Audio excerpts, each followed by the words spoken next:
And when we are all one, whether you call it a Bharatiya Rashtra or an Indian Rashtra or a Hindu Rashtra, whatever you call it, whether irrespective of your religion, our culture is the same, our heritage is the same.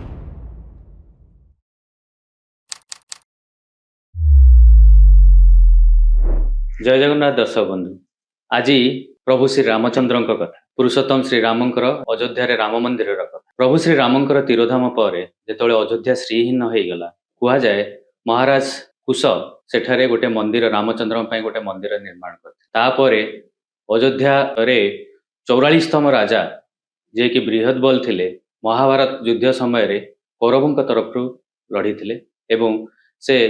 युद्धर 13तम दिन रे अभिमन्यु द्वारा बद्ध होते तापर सूर्यवंश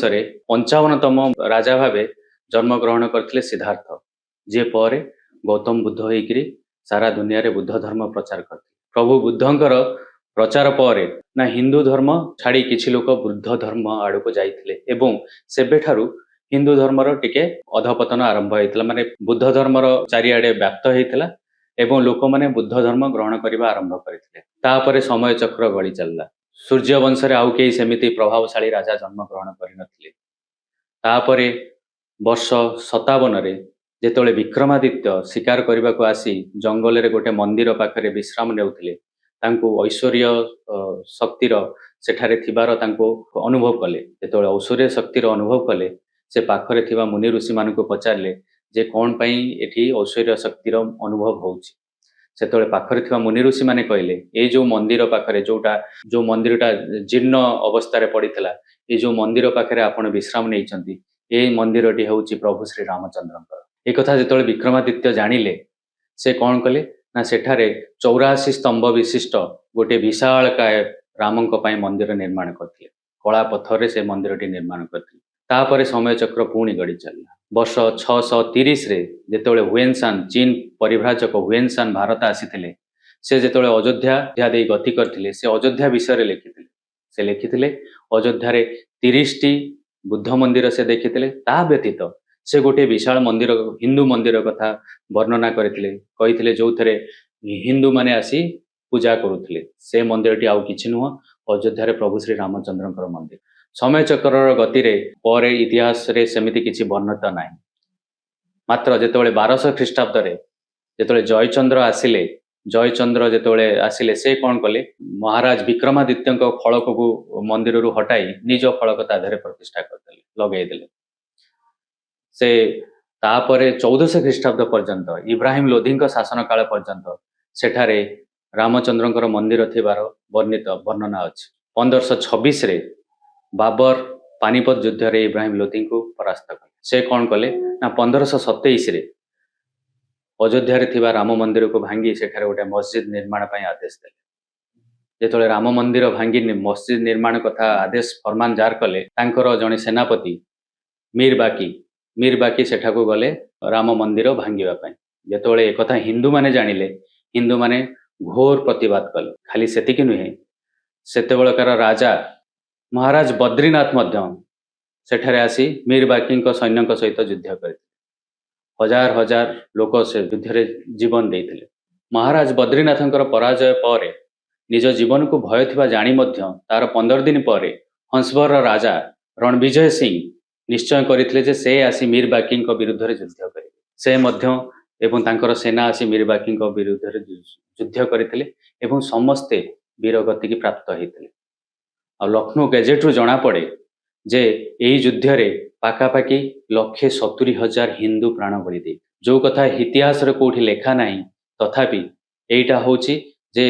राम मंदिर जेतोले भंगा हेइथला सेतोले हिंदू माने किछि करि नथिले सेटा भूल 170,000 हिंदू बलिदान देइथिले तापरे जेतोले मीर बाकी सेठारे मस्जिद निर्माण कले से मस्जिद रो ना देइथिले मस्जिद जन्मस्थान एवं सेठी गोटे फलक लिखि देइथिले जे एठी गोटे फरिश्ता पई ये मस्जिद निर्माण हला जणु मस्जिद जन्मस्थान आउ किछि नो जन्मस्थान कहारे थिला प्रभु श्री रामचंद्रंकर जन्मस्थान थिला एवं से फलक रे से लिखि देइथिले जो फरिश्ता आउ के नुहे प्रभु श्री रामचंद्र थिले तापरे हंसवर महाराणी रणविजय सिंह स्त्री जयकुमारी से मध्य 3000 वीरंगना को नेइकरी मस्जिद रु मंदिर को छड़ाइबा पई बहुत चेष्टा करथिले समस्ते वीरगति की प्राप्त हेले तेणु खाली राजा नुह इवन रानी जयकुमारी मध्य ए युद्ध रे प्राण बलि देइथिले ए हिंदू मुस्लिम युद्ध रे तापरे 1528 रे मस्जिद निर्माण होइतला एवं परे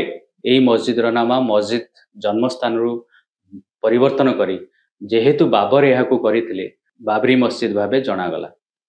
समय चक्र गड़ी चलला तापरे जेतळे अकबर शासन गादी बसिले कह जाए अकबर मंत्रिमंडल रे बीरबल एवं तोडरमल थिले तेणु तोडरमल कौन कले ना से किछि पैसा खर्च करी जो गोटे किछि जागा किनिदेले बाबरी मस्जिद सामने जो गोटा कि राम चौतरा बोली कहगला से पूजा करने किछि जागा किनिदेले तापरे 1838 मसीह मॉन्टेगु मरी मार्टिन नामक जड़े परितत्वविद से सेठी परीक्षा करी देखिले जे से मस्जिद तले मंदिर थिला पुस्तक रे रचना करथिले मॉन्टेगु मरी मार्टिन तापरे समय चक्र गड़ी चलला 1855 रे जड़े सुन्नी क्लरिक गुलाम हुसैन नामक जड़े सुन्नी क्लरिक से कौन घोषणा कले ना जो हनुमानगढ़ी रे हनुमान मंदिर अच्छे सेटा गोटे मस्जिद की भांगिकी कराई मुस्लिम माने से माने कौन से कौन कले ना किछि 500 मुस्लिम की एकाठी कले जे आमे से मंदिर को भांगी सेठारे मस्जिद करिबा जेतोले 500 मुस्लिम एकाठी हेइकरी हनुमानगढ़ी मंदिर ऊपर आक्रमण कले हनुमानगढ़ी मंदिर रे 8000 साधु सेठी अस्त्र शस्त्र धरी अपेक्षा करथिले एवं से माने ए मुस्लिम मानकर को ऊपर आक्रमण करदेले एवं बहुत मुस्लिम निजर प्राण हराइले तापर 1855 पर 1857 ब्रिटिशर्स माने कौन कले ना ब्रिटिशर्स माने जो बाबरी मस्जिद थला सेठी इटार गोटे दीवार करदेले इटार गोटे बंध बांधी देले एवं बाबरी मस्जिद ता भितरे रही गला बाहर पटेरे राम चौतरा रही गला तेणु हिंदू मान को परमिशन दे देले जे तमे माने जाइकरी हिंदू माने जाइकरी राम चौतरा रे तांकर पूजा अर्चना करि परिबे 1857 पर्यंत कौन होता ना मुस्लिम माने बाबरी मस्जिद भितर नमाज पढ़ुले एवं हिंदू माने राम चौतरा रे पूजा अर्चना करते आउ जेतेबेले मुस्लिम माने सेठी नमाज पढ़ती से समय रे एमानकर हिंदू माने कौन करती ना शंख फुंकी तांकर मध्य पूजा अर्चना आरंभ करती ए परिस्थिति लागी रहिला तापरे 1877 मसीह कौन कले ना हिंदू माने पुणी इंग्रेज मानकरू निवेदन कले जे गोटे द्वार खोली आमको जीवा आसबार असुविधा होची तेणु सिंह द्वार को मध्य खोली दिया गला हिंदू मानक पय तेणु दीपटरू सिंह द्वार दीपटरू हिंदू मानक जीवा आसबा करने को सुविधा है 1877 पूर्व 1858 नवेम्बर 28 तारिख रे महंत निहंग सिंह फकीर से सहित 25 जन निहंग को नेइकरी से कौन कले ना बाबरी मस्जिद भितर पशि पूजा अर्चना आरंभ करते से हवन कले एवं सेठारे कोइला रे लिखिदेले जे राम जन्मभूमि राम लाला ना कोइला रे लिखिदेले जनवरी 27 1885 मसीह राम चौतरार पूजक थिले बाबा रघुवर दास प्रथम थर पई कोर्ट रे गोटे केस फाइल कले से कहले जेहेतु मु राम चौतरार रे पूजक तेणु मते परमिशन मिलू जे सेठारे गोटे मंदिर निर्माण करने जो केसटा को कि से समस्त तत्कालीन कोर्ट रिजेक्ट कर देथिला जे नहीं जदि मंदिर करने को परमिशन दिया जाए ताहले कौन हम ना ताहले सेठी जो हिंदू मुस्लिम दंगा हबार संभावना अच्छी कही ताकू सेठी से माने से केस को सेठी रिजेक्ट कर देथिले तापर 1885 पर आउ सेमिति किछि जेमिति परिस्थिति थिला सेही परिस्थिति लागी रहिला 1934 मसीहा रे मुस्लिम माने कौन कले ना गोटे गाईर हत्या कले जेतोले गाईर हत्या कले सेतोले हिंदू मुस्लिम को भितर दंगा आरंभ हो गला जेतोले हिंदू मुस्लिम को भितर दंगा आरंभ हो गला सेते ता परे कौन हैला ना ता पर ठारू मुस्लिम माने से दंगा पर ठारू मुस्लिम माने बाबरी मस्जिद रे जाइकरी पूजा नमाज पढ़िबा बंद कर दे किंतु हिंदू माने तांकर पूजा चालू रखिले समय बदली गला 1947 मसीह भारत स्वाधीनता पाइबा पर जेहेतु मुसलमान मानू गोटे अलगा कंट्री देश दि जाइथिला पाकिस्तान तेणु भारत हिंदू माने आशा करथिले जे नेहरू आसीबा पर प्रधानमंत्री हेबा पर तांकर प्रथम लक्ष्य रहिबो जे राम मंदिर निर्माण किंतु नेहरू ରାମ ମନ୍ଦିର ନିର୍ମାଣ ବିଷୟରେ କୌଣସି ପଦକ୍ଷେପ ନେଇନଥିଲେ। 1949 ମସିହାରେ କ'ଣ ହେଲା, ହଠାତ୍ ଦିନେ ମସଜିଦ ଭିତରୁ ଘଣ୍ଟିର ଶବ୍ଦ ଶୁଭିଲା ଏବଂ ରାମଲାଲା ନିଜେ ସେଠି ପ୍ରକଟ ହୋଇଛନ୍ତି ବୋଲି ଚାରିଆଡ଼େ ଖବର ପହଞ୍ଚିଲା। ଯେତେବେଳେ ରାମଲାଲା ପ୍ରକଟ ହେଇଛନ୍ତି ଏ ଖବର ଚାରିଆଡ଼େ ପହଞ୍ଚିଲା, ସେତେବେଳେ ହିନ୍ଦୁ ମୁସଲିମ ସମସ୍ତେ ଆସିଲେ ଦର୍ଶନ କରିବା ପାଇଁ, ମାନେ ଦେଖିବା ପାଇଁ ପ୍ରକୃତରେ ସତ୍ୟତା କ'ଣ। ଯେତେବେଳେ ହିନ୍ଦୁମାନେ କହୁଥିଲେ ଯେ ରାମଲାଲା ନିଜେ ପ୍ରକଟ ହେଇଛନ୍ତି, ମୁସଲିମ ମାନେ କ'ଣ କହୁଥିଲେ, ସୁନ୍ନି ମାନେ କହୁଥିଲେ ଯେ ନାଇଁ ଏଇଟା ହେଉଛି ହିନ୍ଦୁମାନଙ୍କର ଗୋଟେ ଚାଲ ଏବଂ ସେ ଚାଲ ସକାଶେ ହିନ୍ଦୁମାନେ କ'ଣ କରିଛନ୍ତି ନା ରାମଲାଲାଙ୍କ ମୂର୍ତ୍ତିକି ସେଠି ରଖିଦେଇଛନ୍ତି। ତାପରେ ଏ ପରିସ୍ଥିତି ଏତେ ଭୟାବହ ହେଲା ଯେ ଯେତେବେଳେ ଦଙ୍ଗା ଆଡ଼କୁ ଗତି କଲା, ସେତେବେଳେ ପ୍ରଧାନମନ୍ତ୍ରୀ ଜବାହରଲାଲ ନେହେରୁ, ଉତ୍ତରପ୍ରଦେଶର ଯିଏ ମୁଖ୍ୟମନ୍ତ୍ରୀ ଥିଲେ ଗୋବିନ୍ଦ ବଲ୍ଲଭ ପନ୍ତ, ତାଙ୍କୁ କହିଲେ ଯେ ସେ ମୂର୍ତ୍ତିକୁ ମସଜିଦ ଭିତରୁ ହଟେଇ ଦିଅ, ବାହାରକୁ କାଢ଼ି ଦିଅ। ମାତ୍ର ସେତେବେଳେ ଅଯୋଧ୍ୟାର କଲେକ୍ଟର ଥିଲେ କେ ନାୟରଙ୍କୁ ଯେତେବେଳେ ଗୋବିନ୍ଦ ବଲ୍ଲଭ ପନ୍ତ କହିଲେ ଯେ ମୂର୍ତ୍ତିକୁ ହଟେଇ ଦିଅ, ସେତେବେଳେ କ'ଣ କରାଗଲା, କେ ନାୟର ସମ୍ପୂର୍ଣ୍ଣ ରୂପେ ମନା କରିଦେଲେ। କହିଲେ ଯଦି ମୁଁ ମୂର୍ତ୍ତିକୁ ହଟେଇବି ତାହେଲେ ନିଶ୍ଚୟ ଦଙ୍ଗା ହେଇଯିବ, ମୁଁ ଏ କାମ କରିପାରିବିନି, ମୋ ଚାକିରି ପଛେ ଚାଲିଯାଉ, ମୁଁ ଏ କାମ କରିପାରିବିନି। ତାପରେ ଇଭେନ୍ ଜବାହରଲାଲ ନେହେରୁ ମଧ୍ୟ ନିଜେ କେ ନାୟରଙ୍କୁ ପତ୍ର ଲେଖିଥିଲେ ଯେ ସେ ମୂର୍ତ୍ତିକୁ, ରାମଚନ୍ଦ୍ରଙ୍କ ମୂର୍ତ୍ତି ଯୋଉ ରାମଲାଲା ପ୍ରକଟ ହେଇଛନ୍ତି, ରାମଲାଲାଙ୍କ ମୂର୍ତ୍ତିକୁ ସେଠୁ ମସଜିଦ ଭିତରୁ ବାହାରକୁ ହଟେଇ ଦିଅ। କିନ୍ତୁ କେ ନାୟର ମଧ୍ୟ ତାଙ୍କ ଯୋଉ ପୁରା ଅଡ଼ି ରହିଲେ ଏବଂ ସେ ମନା କରିଦେଲେ ଯେ ନା, ମୁଁ ପଛେ ଚାକିରିରୁ ରିଜାଇନ୍ କରିବି କିନ୍ତୁ ମୁଁ ମୂର୍ତ୍ତିକୁ ହଟେଇବି ନାହିଁ। ତେଣୁ କେ ନାୟର ଗୋଟେ ସଜେସନ୍ ଦେଲେ ଯେ ଠିକ୍ ଅଛି, ଆମେ ଜାଲି ବାଲା ଦ୍ୱାର ଲଗେଇଦବା, ତେଣୁ ହିନ୍ଦୁମାନେ କ'ଣ କରିବେ ନା ଆସିକିରି ସେଇଠୁ ବାହାରୁ ଦେଖିକିରି ପୂଜା କରିପାରିବେ। ତାପରେ ବାହାରୁ ହିନ୍ଦୁମାନେ ଆସିକିରି ରାମଚଉତରା ପାଖରେ ରହି ସେ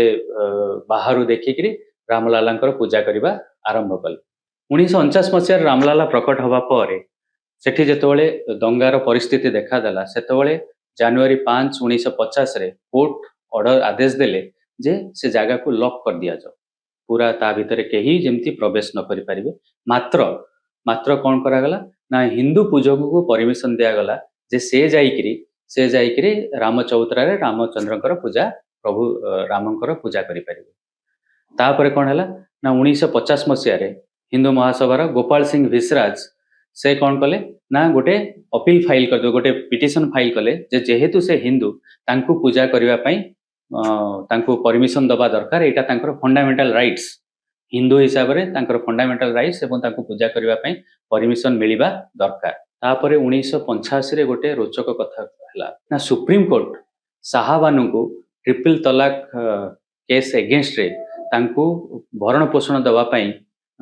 ଜଜମେଣ୍ଟ ଦେଇଦେଲା। ଯେତେବେଳେ ଶାହବାନୁଙ୍କୁ ଭରଣ ପୋଷଣ ପାଇଁ ଜଜମେଣ୍ଟ ମିଳିଲା, ସେତେବେଳେ ମୁସଲିମ ସମ୍ପ୍ରଦାୟ କ'ଣ କଲେ ନା ତା ବିରୁଦ୍ଧରେ ଆନ୍ଦୋଳନ କରିବା ଆରମ୍ଭ କଲେ। ମୁସଲିମ ସମ୍ପ୍ରଦାୟର ଆନ୍ଦୋଳନ ଶୁଣି ସେତେବେଳର ପ୍ରଧାନମନ୍ତ୍ରୀ ରାଜୀବ ଗାନ୍ଧୀ କ'ଣ କଲେ ନା ମୁସଲିମ ସମ୍ପ୍ରଦାୟକୁ ଖୁସି କରିବା ପାଇଁ ପାର୍ଲାମେଣ୍ଟରେ ସେ ଟ୍ରିପଲ ତଲାକ ଏଗେନଷ୍ଟରେ, ସୁପ୍ରିମକୋର୍ଟର ଜଜମେଣ୍ଟ ଏଗେନଷ୍ଟରେ କ'ଣ କଲେ, ଗୋଟେ ଲ ପାସ୍ କରିଦେଲେ ଯେ ନାଇଁ, ଟ୍ରିପଲ ତଲାକ ଦେଶରେ ଭ୍ୟାଲିଡ, ବୈଧ ଏବଂ ତା ପାଇଁ ଭରଣ ପୋଷଣ ଦେବା କୌଣସି ଆବଶ୍ୟକତା ନାହିଁ। ଏ ଲ ପାସ୍ ହେବା ପରେ, ପାର୍ଲାମେଣ୍ଟରେ ଏ ଲ ପାସ୍ ହେବା ପରେ ହିନ୍ଦୁମାନଙ୍କର ଆକ୍ରୋଶ ବଢ଼ିବାକୁ ଲାଗିଲା। ସେ କହିଲେ ଯେ କଂଗ୍ରେସ ସରକାର ବା ରାଜୀବ ଗାନ୍ଧୀ କ'ଣ କରୁଛନ୍ତି, ମୁସଲିମମାନଙ୍କ ଭୋଟ ବ୍ୟାଙ୍କ କିଣିବା ପାଇଁ ଏଭଳି ଲ ଚେଞ୍ଜ କରୁଛନ୍ତି, ଯୋଉଟାକି ଯେତେବେଳେ ରାଜୀବ ଗାନ୍ଧୀ ଚିନ୍ତା କଲେ ନାଇଁ, ଏଇଟା ପ୍ରକୃତରେ ଯଦି ହିନ୍ଦୁ ସମାଜ କଂଗ୍ରେସକୁ ଭୋଟ ନ ଦେବ ତାହେଲେ କଂଗ୍ରେସ ଭୋଟ ଜିତି ପାରିବନି। ତେଣୁ ହିନ୍ଦୁ ସମାଜକୁ ଖୁସି କରିବା ପାଇଁ ସେତେବେଳେ କ'ଣ କରାଗଲା ନା ସେଇ ସମୟରେ ହାଇକୋର୍ଟ କ'ଣ କଲା ନା ହାଇକୋର୍ଟ ଜଜମେଣ୍ଟ ଦେଇଦେଲା, ଯୋଉ ରାମ ମନ୍ଦିରରେ ଯୋଉ ବାବରି ମସଜିଦରେ ତାଲା ପଡ଼ିଥିଲା ଯେ ଭିତରକୁ କେହି ଯାଇ ପୂଜା କରିପାରିବେନି, ସେ ତାଲା ଖୋଲିବା ପାଇଁ ଜଜମେଣ୍ଟ ଦେଇଗଲା। ଆଉ ସେ ଜଜମେଣ୍ଟଟା ଏମିତି ଥିଲା ଯେ ଜଜମେଣ୍ଟର ମାତ୍ର 40 ମିନିଟ୍ ଭିତରେ ସେ ତାଲା ଖୋଲି ଦିଆଗଲା ଏବଂ ସେ ଯେଉଁ ତାଲା ଖୋଲିବାର ପୁରା ସମ୍ପୂର୍ଣ୍ଣ ଦୃଶ୍ୟକୁ ଅନଲାଇନ୍ ଲାଇଭ୍ ଟେଲିକାଷ୍ଟ ଦୂରଦର୍ଶନରେ କରାଯାଇଥିଲା, ସିଧାସଳଖ ପ୍ରସାରଣ କରାଯାଇଥିଲା, ପୁରା ଦେଶ ତାକୁ ଦେଖିଥିଲା। ଏଇଟା କେବଳ ଏଇଥିପାଇଁ କରାଯାଇଥିଲା ଯେ ହିନ୍ଦୁ ସମାଜ ଯେଉଁ ଆକ୍ରୋଶ ତାଙ୍କ ମଧ୍ୟରେ ଥିଲା ଟ୍ରିପଲ ତଲାକର କେସ୍ ଏଗେନଷ୍ଟରେ ଲ ପାସ୍ କରିବା ପାଇଁ, ତା ପାଇଁ ଯେମିତି ଏ ରାମ ମନ୍ଦିରର ତାଲା ଖୋଲିବା ଦ୍ୱାରା ସେ ଲ ବିରୁଦ୍ଧରେ ସେ ହିନ୍ଦୁ ସମାଜର ଆକ୍ରୋଶଟା କମିବ। ଆଉ ତାପରେ କ'ଣ ହେଲା, 1985 ମସିହାରେ VHP କ'ଣ କଲା 1985 मसीह VHP कहला नाई आमे राम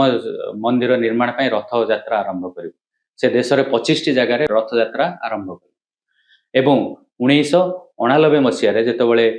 कुंभ मेला हेउतला सेथारे निर्णय निया गला जे राम मंदिर ପାଇଁ भित्ति प्रस्तर 1990 मसीह रे भित्ति प्रस्तर तार पड़िबो। जेहेतु 1991 मसीह रे साधारण निर्वाचन थिला तेणु राजीव गांधी गवर्नमेंट कोन कला ना भित्ति प्रस्तर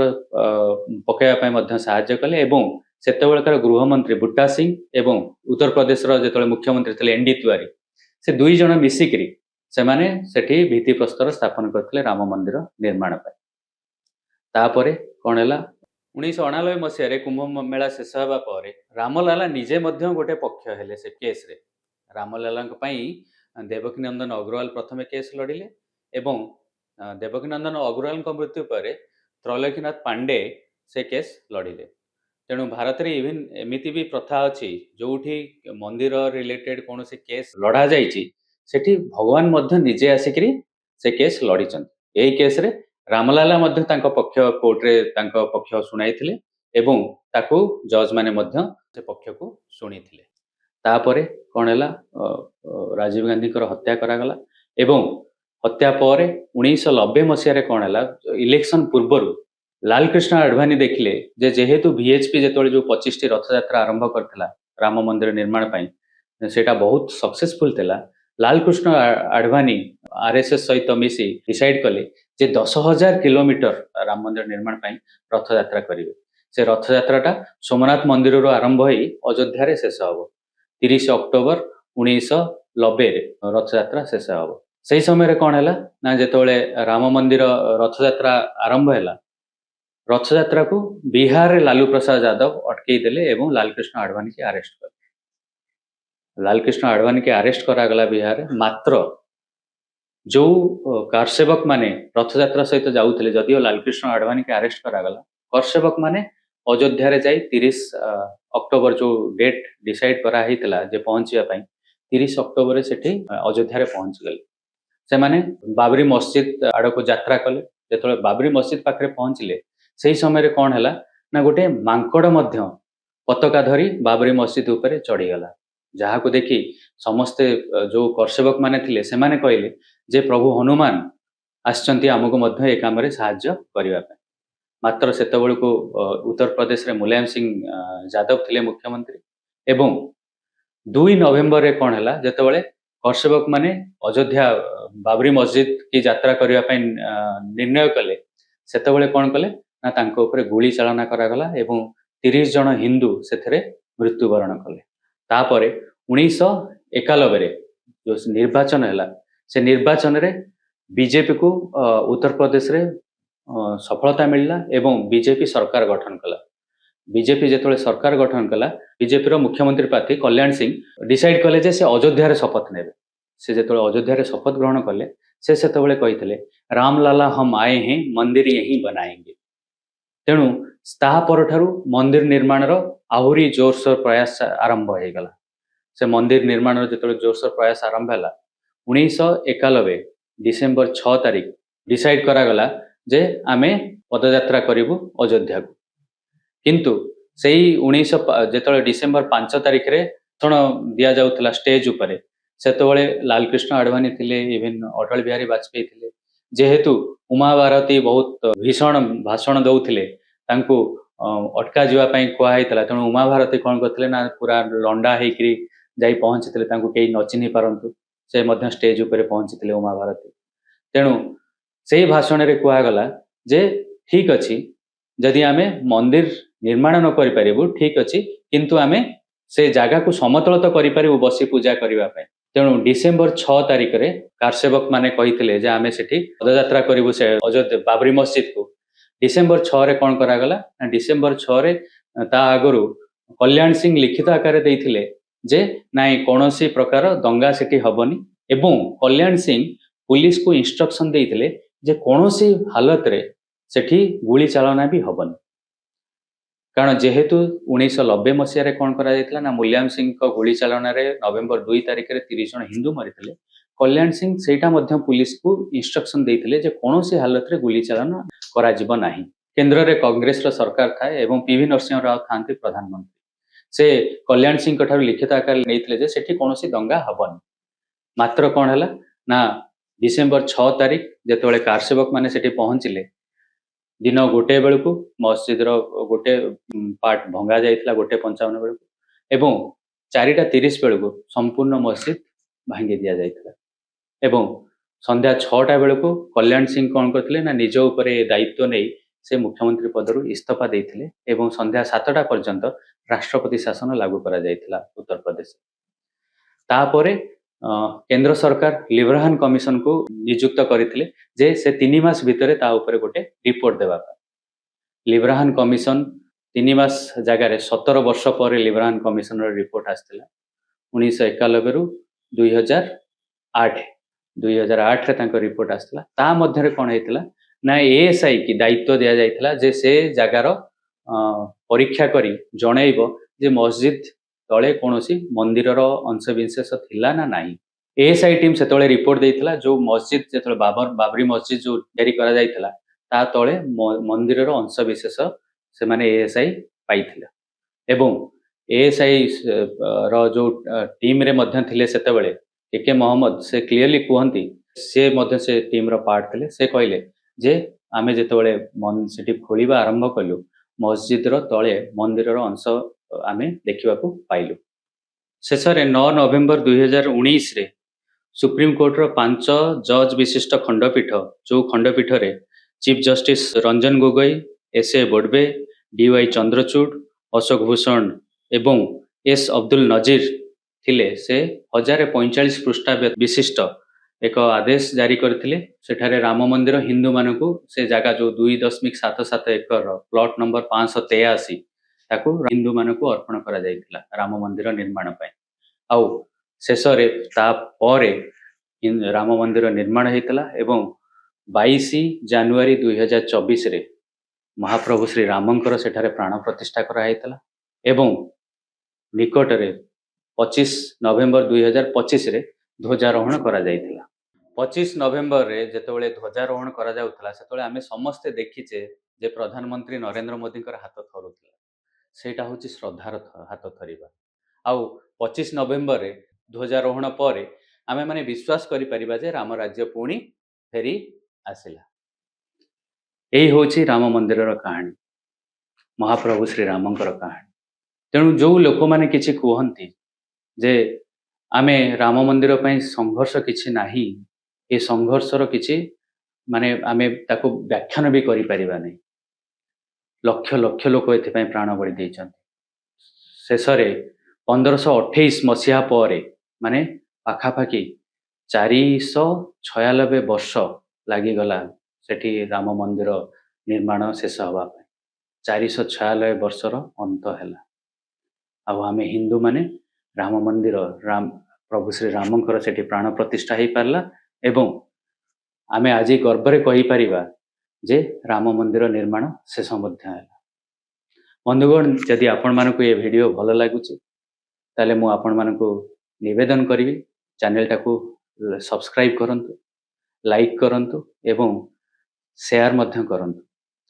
प्रति वीडियो करिबारे बहुत हमको बहुत समय लागुची बहुत रिसर्च रो आवश्यकता रहउची आमे कष्ट करी ए रिसर्च एत पई करूछु जे आपण मानकु सबु तथ्य सुरखुरे मिली परिबो तेणु आपण मानकु रिक्वेस्ट करिवु आपण माने जेते लाइक करिवे बा सब्सक्राइब करिवे हमकु एटा उत्साह दबो आउरी एही भली वीडियो करिवा पई धन्यवाद बंधुगण जय जगन्नाथ जय हिंद वंदे उत्कल।